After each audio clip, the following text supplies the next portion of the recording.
Hello जी, अस्सलाम वालेकुम। एक बार फिर हम आपके पास मौजूद हैं और इस बार हम टॉपिक लेकर आए हैं मुस्लिम लीग।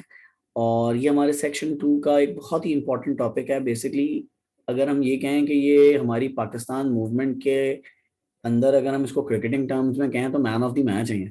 ठीक है, क्योंकि मुस्लिम लीग ही ने मैच जिताया और उसमें बहुत सारे प्लेयर्स थे और उनका बहुत सारा कंट्रीब्यूशन था, लेकिन एज अ होल ये टीम थी जिसने मैच जीता।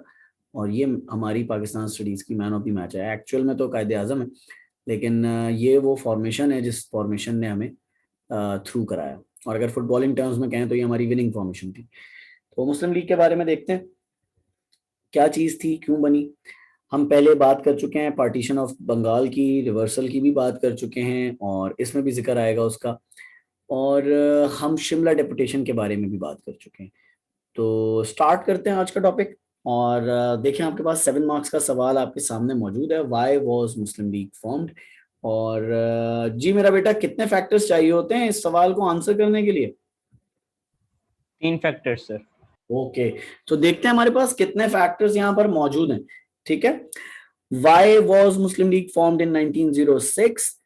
So the first factor is that Hindus started the large scale protest against the British partition के खिलाफ। ठीक है, और this worried Muslim as they were in favour of the partition. मुसलमान खुश थे, उनको एक जगह मिल गई थी गवर्न करने को, लाइफस्टाइल बेहतर करने को, इकोनॉमी बेहतर करने को, सोशल स्टेटस बेहतर करने को। ठीक है, thus Muslim League was form to oppose the opposition of the Hindus, especially the Congress, क्योंकि कांग्रेस और हिंदूज साइमल्टेनियसली साथ साथ चल रहे थे, साथ साथ, और पार्टीशन के अगेंस्ट थे वो। ठीक है, और दूसरा पॉइंट हमारे पास ये बनता है कि Congress was a party that was consistently considered as mainly as a Hindus party of Hindus। जी बेटा, कुछ कह रहे हो आप? saying something? no?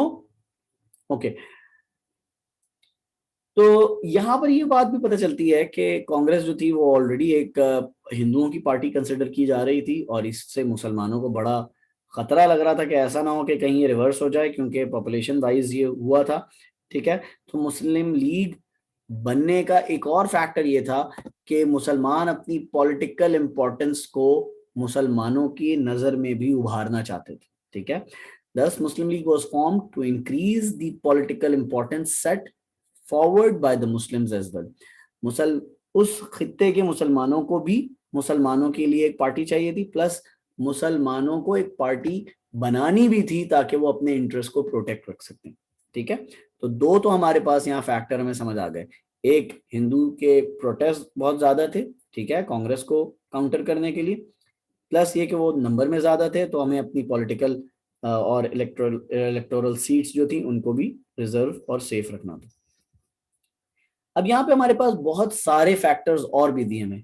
Hindus wanted that Hindi should be made the official language of India in place of the Urdu. तो एक मामला ये भी। तो क्या यहाँ पे सर सैयद वाली बात नहीं आ रही हिंदी उर्दू कंट्रोवर्सी से, जो उन्होंने टू नेशन थ्योरी का एस्पेक्ट निकाल के दिया था? बिल्कुल आ रही है सर। ठीक है ना।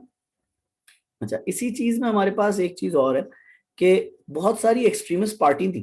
ठीक है, जो एक्सट्रीमिस्ट पार्टी थी उसमें से एक का नाम था आर्य समाज। ठीक है, ये आर्य समाज क्या काम करती थी? ये आर्य समाज ये काम करती थी कि थ्रेट करती थी, मिलिटेंट एक्टिविटीज करती थी, फोर्सबली कन्वर्ट्स करती थी नॉन हिंदूज, हिंदूज वाले को हिंदू बना देती थी। ठीक है, बिल्कुल उसी तरह जैसे क्रिश्चियन मिशनरी में काम कर रहे थे ये लोग। ठीक है, जो वॉर ऑफ इंडिपेंडेंस में हमने पढ़ा। सर, जी बेटा। आर्य समाज एक पर्टिकुलर इंसान का नाम नहीं था? ना ना, पार्टी थी, पार्टी। ठीक है, ग्रुप सही है था। सर। ठीक है, मिलिटेंट ग्रुप था। जैसे फड्डे फड्डे जैसे करने वाले लोग, कांग्रेस थी बड़ी पार्टी, गुंडे ये गुंडे छोटी टाइप। पार्टी थी। हाँ, यानी मतलब एक ऐसी पार्टी जो फड्डे वगैरह करती है, जो लोगों को डराती धमकाती है, लेकिन कांग्रेस और दूसरी जमातों के साथ मिलकर काम कर लेती थी। ठीक है ना। मिलिटेंट्स वो होते हैं जो दहशतगर्दी वगैरह इस तरह का डराव घराव, जो ये बसे वसे जलाना वगैरह इस तरह का काम करते हैं। ठीक है, अच्छा जी, तो इसकी भी एक, कांग्रेस के अंदर ये छोटी हाँ गुंडा पार्टी। हाँ, you can say that, you can say that this was seen as a threat by Muslims. Okay, and therefore the Muslim League was formed to protect the religion of Muslims of India. ठीक है, इस तरह के लोगों से। अब जितनी भी बातें उसकी आखिरी आखिरी लाइन देखो, तुम्हें पता चल जाएगा मुस्लिम लीग क्यों बनी। मुस्लिम league was immediately formed to have more organized way of representing their ideas to the British। इसका मतलब जो ब्रिटिश से ताल्लुकात थे उनको मजीद बेहतर करने के लिए एक पॉलिटिकल पार्टी चाहिए थी, ताकि अपने जितनी भी बातें हैं उसको पुट फॉरवर्ड कर सके इन राइट मैनर। फिर दो बातें यहां और हैं, मैं उनको फिर आखिर में ही लेकर जाता हूं। यहां से पढ़ना शुरू करो जरा, देखो क्या लिखा है। The image of Indian Muslims is and hence is why Muslim League was formed. तो ये यहां से पढ़ोगे तो समझ आ जाएगा। They must have their own party not only to protect their rights but also their image also।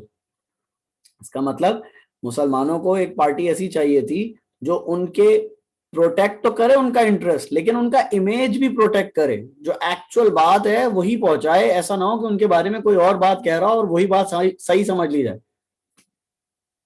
ठीक है, यानी मतलब अगर राज के बारे में कुछ मशहूर हो गया है तो जब तक राज नहीं बताएगा तो कैसे पता चलेगा।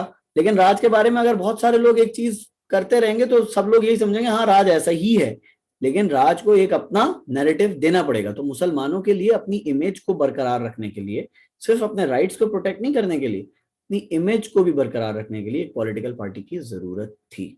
ठीक है, क्योंकि कांग्रेस उनको मान नहीं रही थी।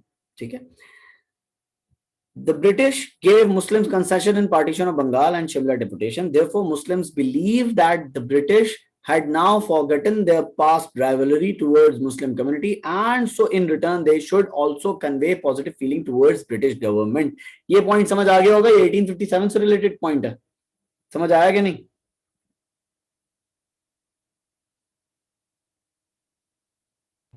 सर एक बार फिर से समझा दें प्लीज। देखो मैं पढ़ रहा हूं जल्दी जल्दी, देखो ये पॉइंट समझ आया कि नहीं। The British gave Muslim concessions in partition of Bengal. फायदा किया उन्होंने, कंसेशंस दिए, पूरा एक सूबा दे दिया आपको। And Shimla deputation, Shimla deputation में सेपरेट इलेक्टोरेट मान लिए थे।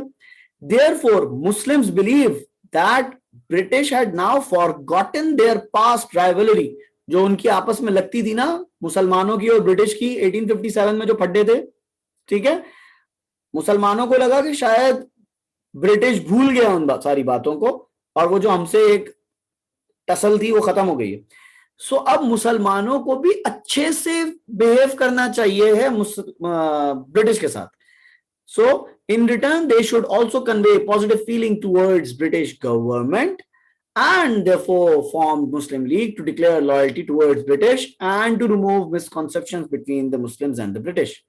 समझ आई बात? इसका मतलब एक फैक्टर सबसे बड़ा ये था कि उन्होंने आपके साथ अच्छा किया है तो अब आपको भी अच्छा करना पड़ेगा और आगे अच्छे से चल सके ताकि।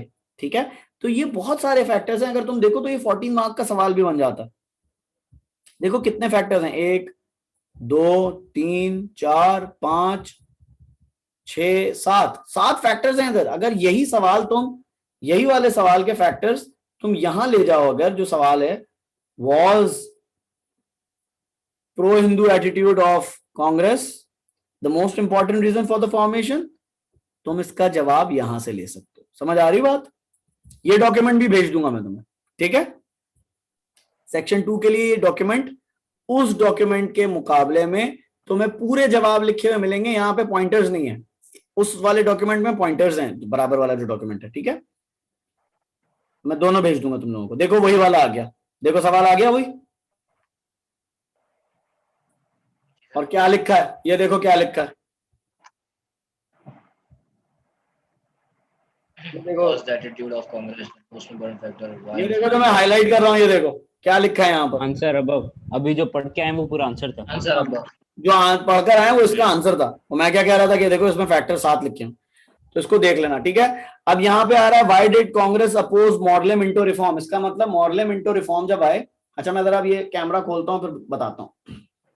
भाई देखो, जब मॉडले मिंटो रिफॉर्म आए, पहले तो एक चीज समझ लो, ये रिफॉर्म्स क्या होते थे, हर 10 साल बाद गोरा आता था और एक नई लॉलीपॉप पकड़ा के जाता था कि बेटा इसको खत्म करो तो मैं बाद में मैं घुमाने लेकर जाऊंगा। ठीक है। तो जब वो लॉलीपॉप खत्म हो जाती थी, अगले 10 साल बाद आके एक और लॉलीपॉप दे देता था। जैसे आप बच्चों को नहीं बहलाते, ऐसे वो आके बहलाता था आपको। तो ये पहली बारी जो आए वो थे मॉर्ले मिंटो रिफॉर्म्स, ठीक है।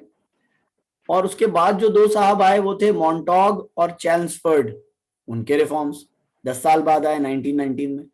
फिर आना था बाद में 1929 में, लेकिन इलेक्शंस थे इंग्लैंड में, तो वो आ गए 2 साल पहले 1927 में, जिसका नाम है साइमन कमीशन रिपोर्ट, ठीक है ना। तो ये 3 बार ये आए थे, 3 बार लॉलीपॉप्स देने। अब ये लॉलीपॉप्स किस तरह की थी? आपने कहा नहीं भाई बाबा मुझे चाहिए ये वाली चीज, तो आपने कहा नहीं बेटा ये लॉलीपॉप रखो, वो मैं तुम्हें बाद में दिलाऊंगा जब तुम बड़े हो जाओगे, ठीक है। समझ आ रही है सिचुएशन, समझ आ रही है सबको? जी सर।